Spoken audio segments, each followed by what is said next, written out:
Namaskar, hearty welcome to all knowledge seekers to my channel. This is Dr. Madhusudan Rao. In this session, I would like to explain about the formulation of a linear programming problem. First, let us know what are the components in a linear programming model. Now here we have variables represented as x1, x2 and so on, xj, and objective function and constraints. These are the basic components of a LPP, a linear programming problem.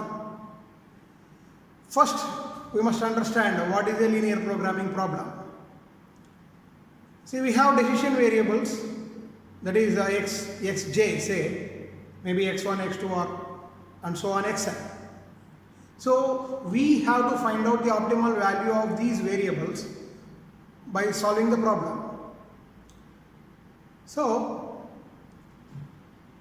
when a graph is plotted for these variables, among these variables, we should get a straight line. That means there must be a linear relationship between the decision variables.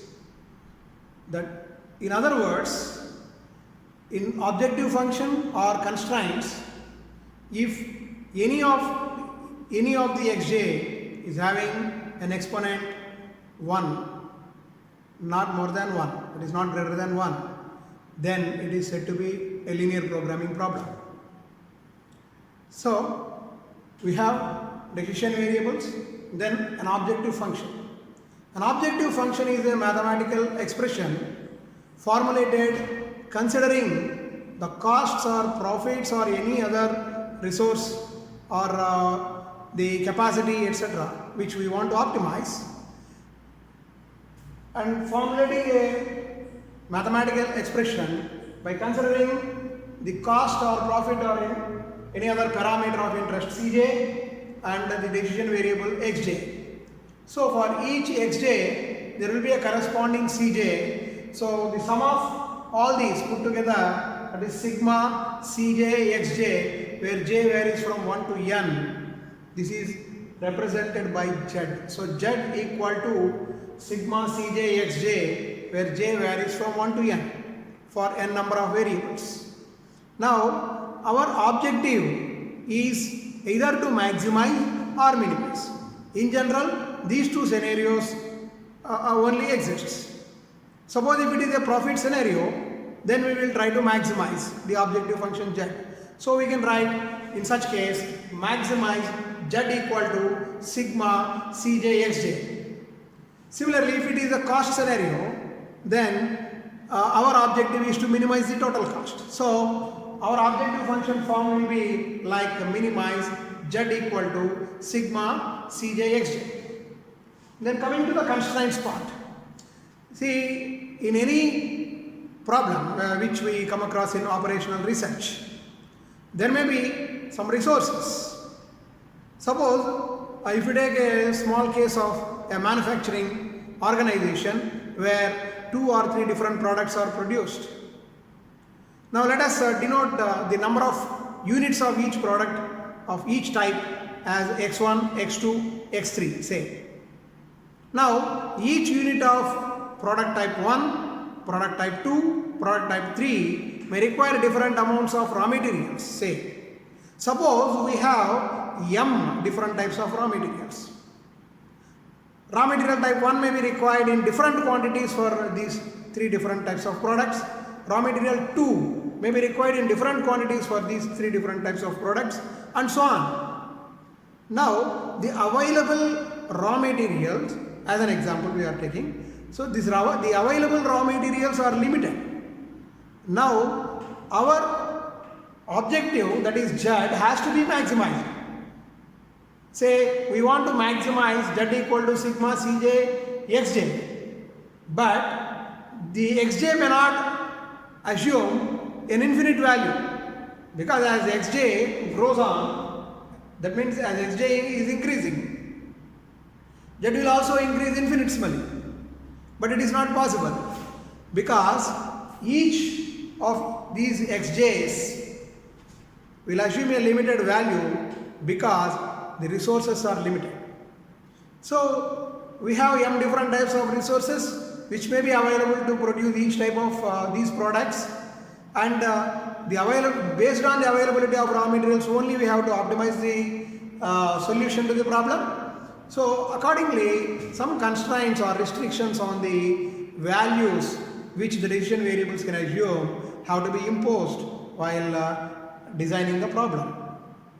So the constraints in general, now we have to maximize or minimize Z equal to sigma Cj Xj, where J varies from 1 to n, subject to double sigma Aij Xj. It may be less than or equal to, or greater than or equal to, or equal to Bi. Bi represents the availability of a particular type of resource.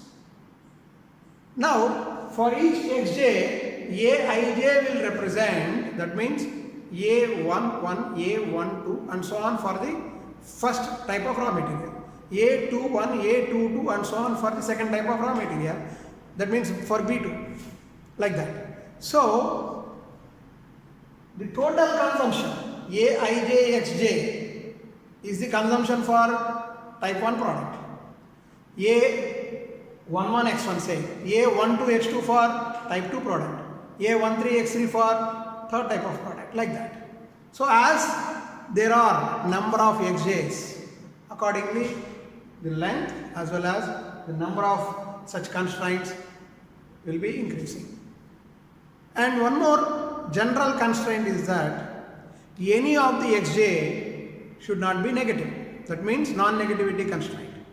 See, as Xj, that means maybe X1, X2, X3 and so on, is a decision variable which represents the quantity of production or any other commodity if it is a product mix problem. So that particular variable should not assume a negative value. That is non-negativity constraint.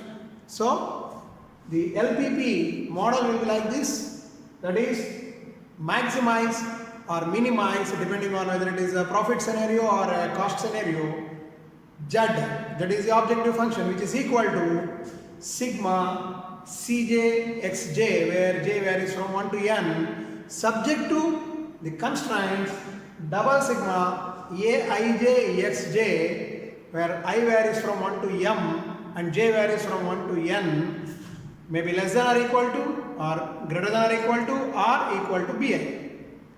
Here, why we are getting inequations or equations, it all depends on the type of problem. Suppose if it is a maximization problem with limited available resources, then the constraints will be of the type less than or equal to. Suppose if it is a minimization problem, for example, if we consider a cattle field where the minimum requirements of different say proteins, carbohydrates, like that, different food ingredients have been designed, then that the total sum of the minimal quantities put together should not be less than some value, minimum value. So in such case, this sum, left hand side sum, should be always greater than or equal to that minimum value Bi. So this is how a LPP problem, that is linear programming problem, is formulated. Linear programming problem is a familiar model which is used to solve several types of problems, not only we may come across at lower classes also, and during BTech and in some other courses, MBA, like that. But here there are very huge applications of LPP model. So we can convert a transportation problem into a LPP, an assignment problem into a LPP, a sequencing problem into a LPP. So any problem where the exponent of Xj is unity or 0 or 1, maybe that particular variable may be present or may not. So if it is not greater than 1 and a non-negative, for all such problems we can formulate the LPP. So in next video I will explain how a problem given in a verbal form is converted into this mathematical form. Thank you.